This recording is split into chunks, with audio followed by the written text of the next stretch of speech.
areas, so kind of interesting stuff. So I'll hand over to Sarah, and we'll have some dessert after the speech.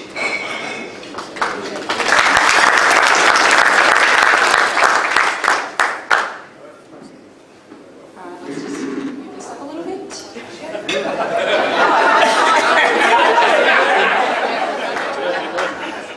Alright, well, thank you very much for having me here today. So I just thought I'd cover off on a few different things. I'm not well used to using microphones, so I do apologise. Just keep me in line if I do sway away. Get closer to you. You're a bunch of deaf pilots. I'm one of them. Alright, so I joined the Australian Air Force in 2000 after studying law at Melbourne University. So for those that can do maths and listened earlier, so that's 15 years I've clocked up now. So I have a permanent job in the Air Force. Unfortunately, it's not a permanent job flying. When you stay in the Air Force for a long time, they promote you and you get to fly a desk, which is currently what I'm doing, but on occasion they do let me out to do some test and evaluation flying. So I commenced flying on the C-130, C-130H in 2000, and I was quite lucky to do a back-to-back posting, so I flew straight for 5 years. Clocked up about 5,000 hours on the C-130 and numerous deployments in the Middle East. During that time I managed to get every single qualification you could get on that aircraft, including P&G, low-level flying, search and survivor assistance, all of the airdrop types, including dropping bulldozers, which is quite fun. That can also go very wrong. And also conducting special operations missions, which I also did on operational deployments into the Middle East. While I haven't done a formal instructor qualification, I haven't gone to CFS or the Central Flying School. Within the squadron, I received my checker qualification, which allowed me to be an instructor and to check line pilots and also to check other instructors within the squadron.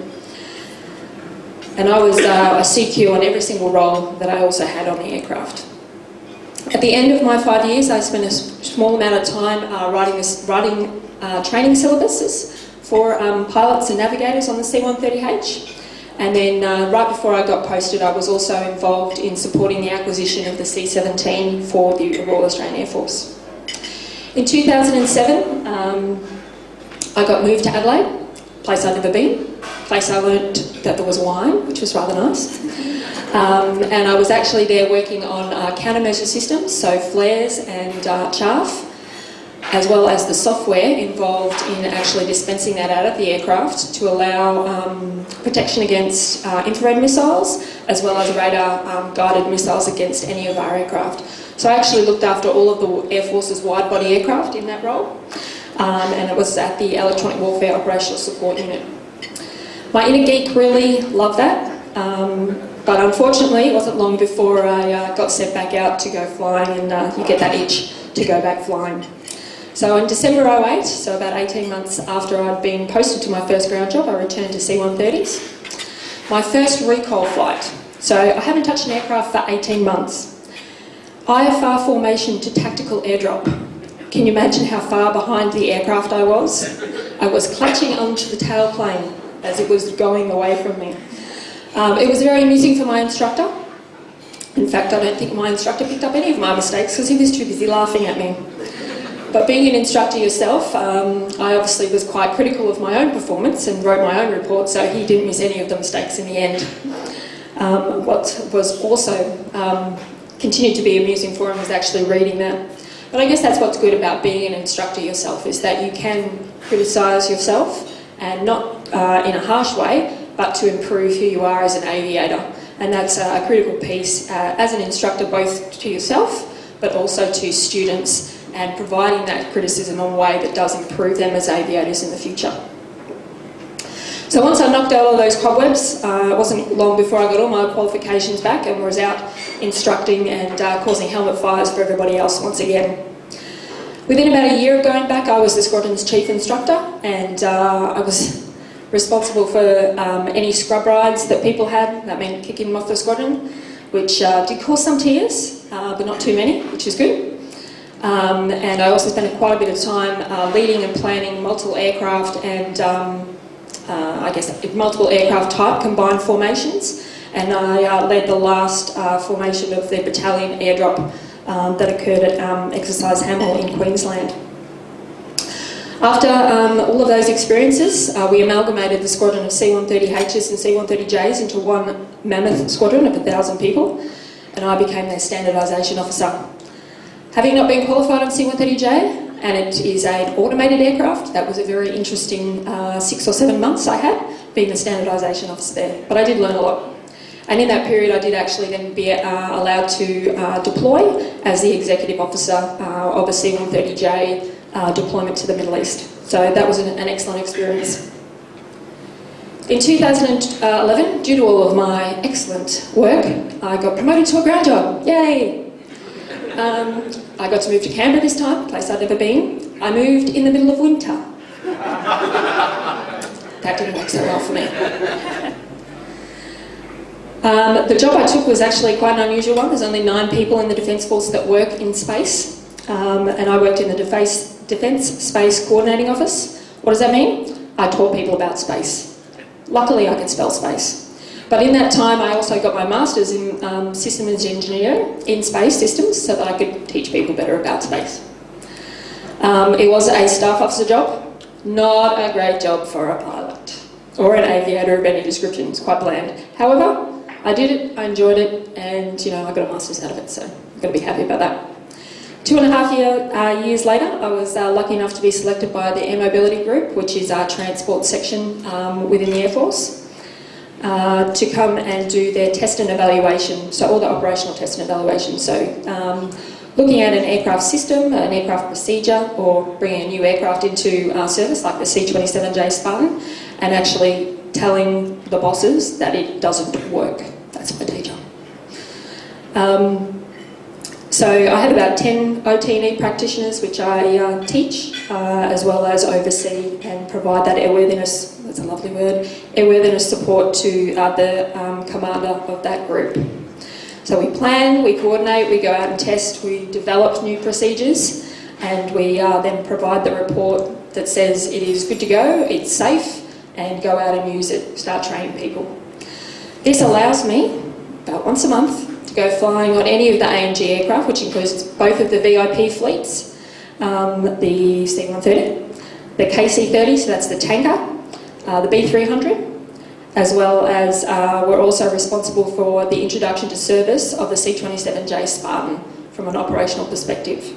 And the Spartan is the Caribou replacement, for those that aren't aware, so it's a battlefield airlifter. I guess operationally, I've been deployed to the Middle East 6 times. My first deployment was to Bali in support of the Bali bombings and bringing back injured people. And then from there, at the ripe age of 23, I deployed to the Middle East for the first time. As I said, I've been there 6 times. The last 2 have been pretty good as commander. It's nice to do the full circle. But I've also been to the areas of East Timor and a number of humanitarian support throughout the South Pacific, including Banda Aceh after the tsunami. By far, my favourite flying remains Papua New Guinea. It is beautiful flying if you ever get the chance. It is just majestic. The landscape is ever-changing. There's the challenges of very interesting, uneven and slanted airfields, banana-shaped on the side of a mountain. Very interesting. Not sure why you would put one there, but I guess that's what they do. And the changing and I guess the challenge of the weather, being up in the mountains and the temperatures there. One of my, I guess, standout memories from my first trip to Papua New Guinea was actually into an airfield called Moro, which is in the centre of the highlands. It's a mining airfield. So that's actually a nice airfield by Papua New Guinea standards. It's sand, it's flat. It is one way, but most of them are. And your takeoff direction is directly over a lake. That's pretty easy. At least you've got 2 miles before you crash into a hill, which is unusual in Papua New Guinea. So I was lining up. We'd just been given, I guess, a takeoff clearance by tower, which is another unusual thing in any Papua New Guinean airfield. And we had about 2,000 feet before the cloud deck, and it was clouded in. As I was looking up, just about to roll, so we've got, you know, max power on the brakes, sliding on the sand. A shipping container starts to go in front of my takeoff direction, without a helicopter attached to it, that I could see anyway, because the helicopter was in the cloud. So this is, you know, an area which doesn't have a safe height, or the safe height is about 17,000 feet because of the big ass hills right next to it. And here it is at 2,500 feet in the clouds with an underslung load just buzzing around. That's what they do in Papua New Guinea. It's all part of the fun, apparently. So that's kind of a little bit of a summary of who I am, what I've done. So I guess it gets down to, why am I talking to you? Well, hopefully, so I can give you a bit of a laugh at my expense, and hopefully I don't keep you too long before your dessert. So I have a range of flying experiences, a range of operational experiences, and a range of instructional experiences on a whole bunch of different roles that the aircraft that I've operated on. I still instruct. I teach people how to do test and evaluation properly on things that nobody else has done before, which is at times quite challenging, and yeah, we make a lot of mistakes as well, but that's kind of part of the fun. So I've seen the continuum as a student on operations and exercises through tactical exercise and day-to-day, just moving cargo and people from A to B, because that's what we do. Been a flight authorisation officer, a commander, and done that in a number of countries with a number of challenging cultures. As I said, I still see that I instruct every single day, not necessarily flying currently, but also educating not only the people that work for me, but also the people that I work for. And part of that is improving the process of airworthiness, and part of it is also improving, I guess, our safety culture and making ourselves more a generative safety culture, such that we're open and honest about our mistakes and get on and fix them.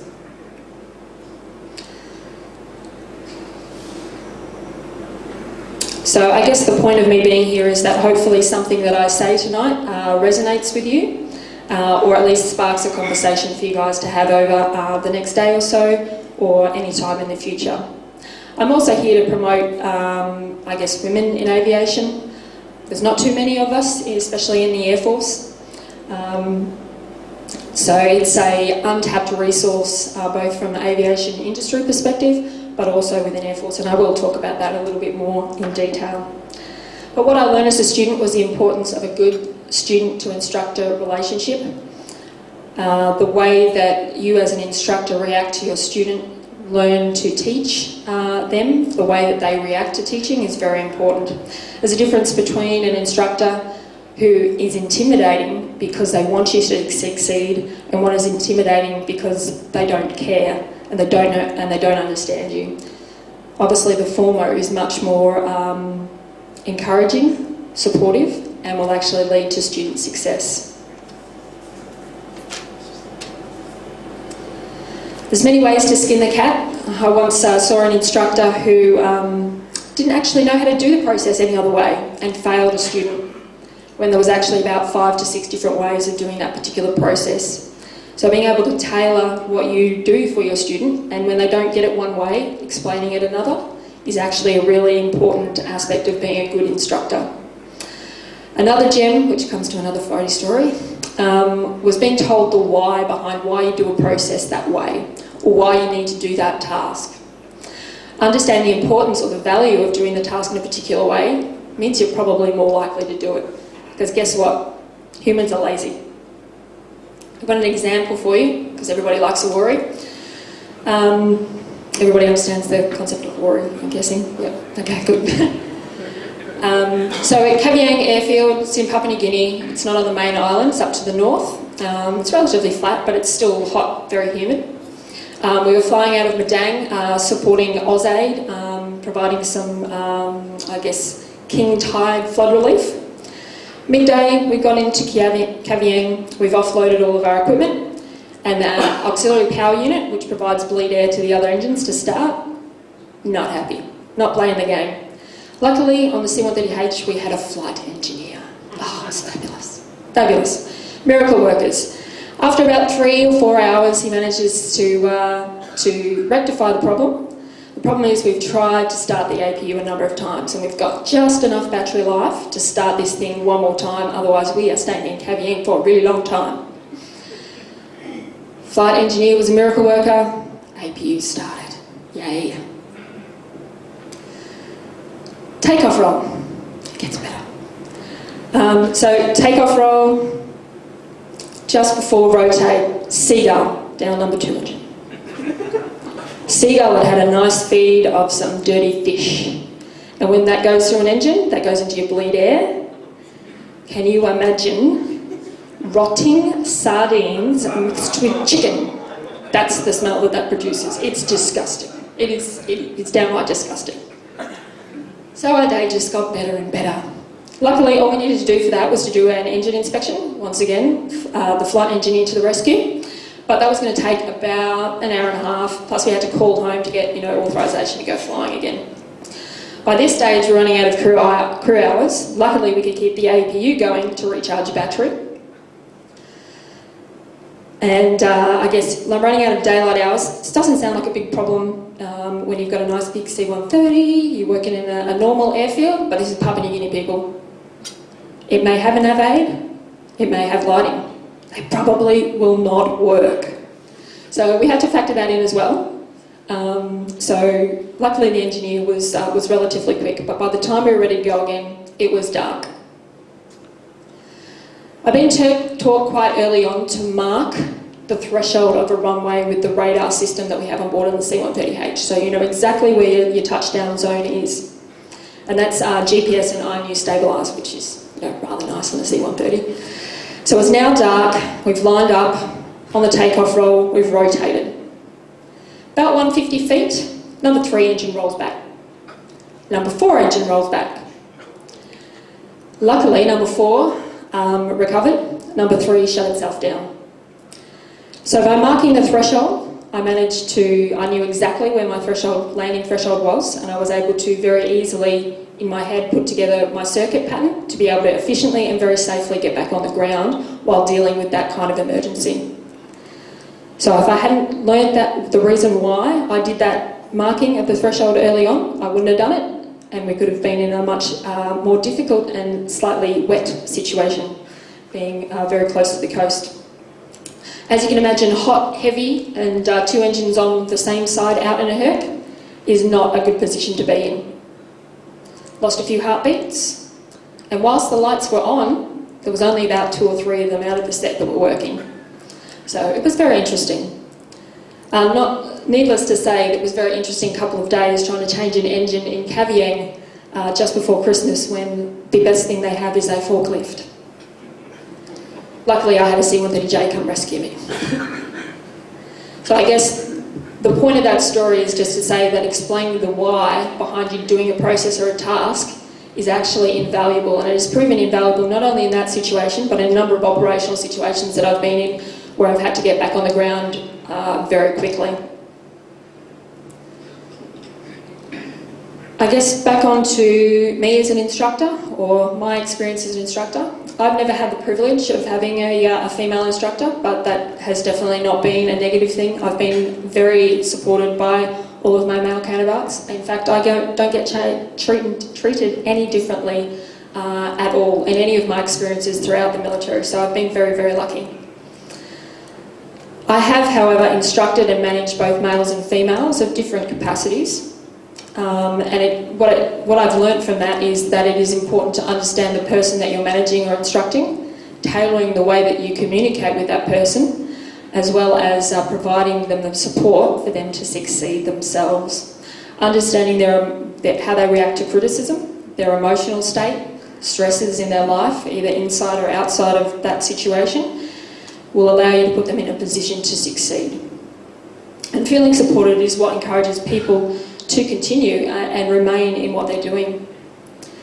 So when I joined the Air Force and joined the Air Force C-130 community, I was number 4 of what had been female aviators within the squadron. I was very positively supported, as I said, within the squadron, and I never actually had, other than the flight engineers, because some of them are a little bit old and crusty. But you can win them over. You can definitely win them over. Come on, they are, some of them. They're good fun though as well, and they will always look after you and save you when you're in caviar, hopefully. And I think throughout my career I've had that great success because I have been encouraged and supported, and people have had faith in me, not because I'm female, just because I have the capacity and I have the desire to succeed, and they have provided me the right level of support. Unfortunately it's now 13 years later, and the C-130s still only have about 3 to 5 female pilots at any one time. If we talk about statistics, we're talking about across the board for Air Force, about 16 to 20% of females within the actual community there. So we're actually missing out on quite a large portion of Australian society that can support both industry and I guess the Australian government.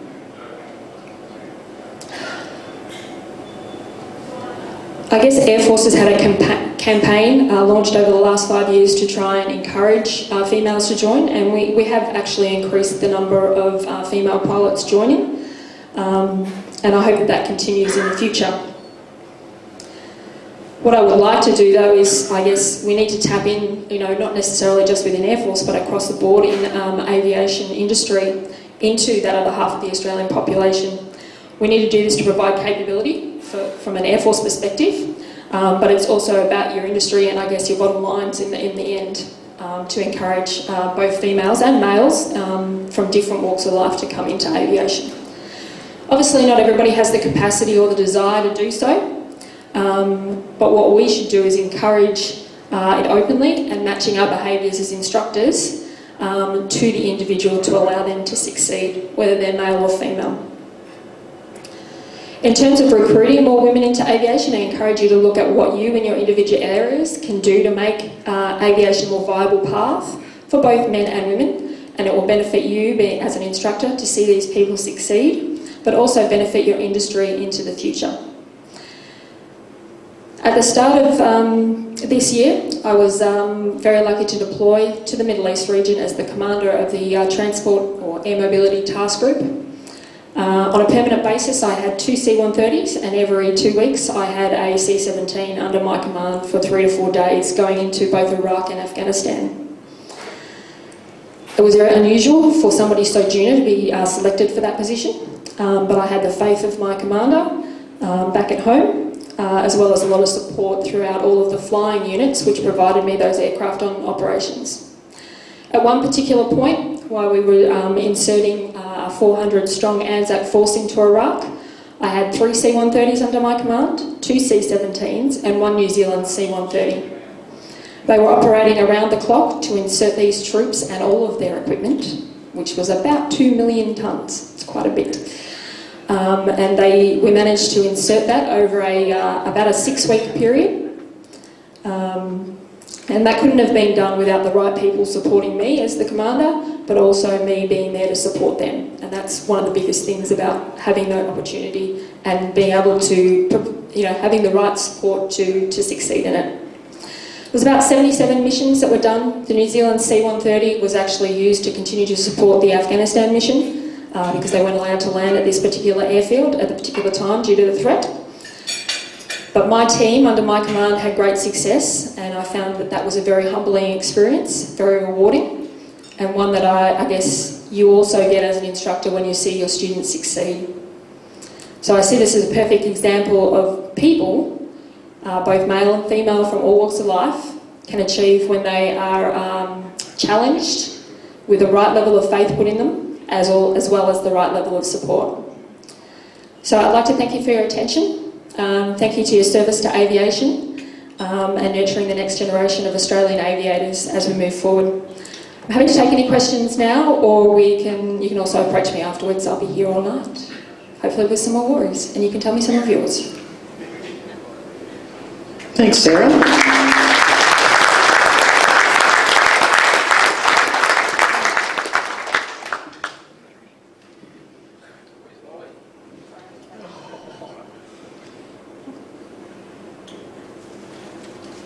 I'd just like to thank Sarah on behalf of everybody in the room and on behalf of Recreational Aviation Australia for a fantastic speech. And my first question is, how the hell do you get an endorsement to drop front-end loaders or tractors? It's actually quite simple. We do a flight in the simulator. There's obviously some handling qualities that you need to look at when you're dropping transitional load with your CG. There's some risks that occur when you can get hung up on the back of the aircraft in a very bad CFG position, such that you slowly flow to your death.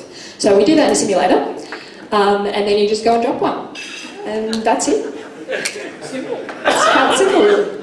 It is actually a very simple process as a pilot. You just hang on for the ride. But for the load masters, so they're the guys that rig this in the back of the aircraft, they have to rock up about 3 hours before flight to rig it all in, to set it up for the actual extraction and the transition between an extraction parachute and a deployed parachute, which allows it to sink to earth quite slowly. And also, if it goes wrong, they're the ones that climb behind the bulldozer and cut that parachute away. So, and they don't get danger pay for that. I got the easy job. Any other questions? Jill's got a mic, she's going to run around. So that we can promote the Air Force more, we all know a little bit about it, but the typical journey from going along, going to the various interviews, having your interview with the senior person, heading off to Tamworth to do something. So from there to get to a point where you might get deployed on a particular aircraft or the fast jets in Perth or whatever, what's that journey that we can share with our students? So there's two kind of ways that you can join the Air Force. First is to go through ADFA as a pilot, this is, which, you go to university for a couple of years, which I'm sure probably everybody's heard that. So once you've done your pilot's course, you'll be selected to a particular aircraft type and you'll do a conversion to type. Once you've gotten to a certain category, which can be for C-130s, our guys as co-pilots will come through and literally within about 3 months of finishing their conversion to type, they go straight to the Middle East on operations. That's just the way it works, but it's part of getting them experience in that environment for them to come back, become a captain and go over as a captain as well. Obviously for the fighter guys, they spend a little bit longer potentially, and that may change now that they're actually operationally deployed. That might happen quicker. Just based on the fact that, when they deployed people previously, they always wanted them to be highly qualified across a number of roles, whereas the operation they're currently doing is only in a specific type of role at the moment. So you could actually reduce that. Not that I'm saying that that's what they're going to do. C-17s is very similar. They'll get qualified on type and they will go straight away into the Middle East. So I guess transport, this is just an ad for transport. If you want to get deployed, go transport aircraft. Because they go everywhere, wherever we send Australian troops, whether it be on operations, on exercises, or actually in support of humanitarian assistance or any of those types of things. You'll always see a C-17 or C-130 supporting any of those activities the Australian government's doing. Did that answer the question? Or help?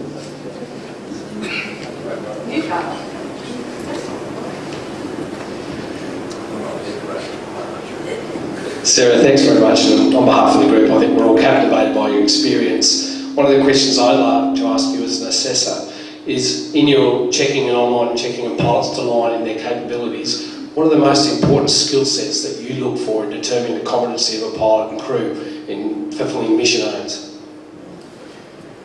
I guess it's a little bit different when you've got a multi-crew aircraft. So if we talk about captains per se, you're looking at whether them being able to make difficult decisions, being able to gather information from all of the rest of the crew as well as all of the support agencies to be able to make those decisions. Sometimes you don't have that time to do that, so being able to be the leader as part of the crew is a big part of it. So one half is skill as a pilot, being able to actually conduct the job. But the bigger part, when you're talking about being a captain, is actually managing your crew and making the mission occur.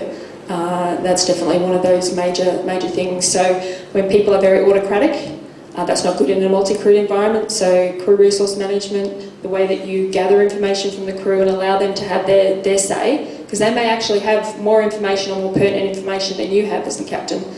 But when it comes down to it, you are the captain of the aircraft, you are ultimately responsible, so you do have to make those decisions. And very junior captains will be quite hesitant to do so, whereas more senior captains are quite happy to make decisions based on their experience. That's probably not really answering your question, so when our guys get selected for captain's course, it's generally because they can fly the aircraft fine. So it really comes down to their capacity to do those higher-end missions that we're interested in. So, you know, understanding the bigger picture, how they are involved in the mission, from the planning stages to the execution, who they need to communicate with, all of these bits and pieces. That's where, I guess, the art of being an operational pilot comes in. It's not hands and feet, unfortunately. Any other questions? I'm here all night, so you can just come up and ask me. Thank you. Let's thank Sarah again. Fantastic presentation.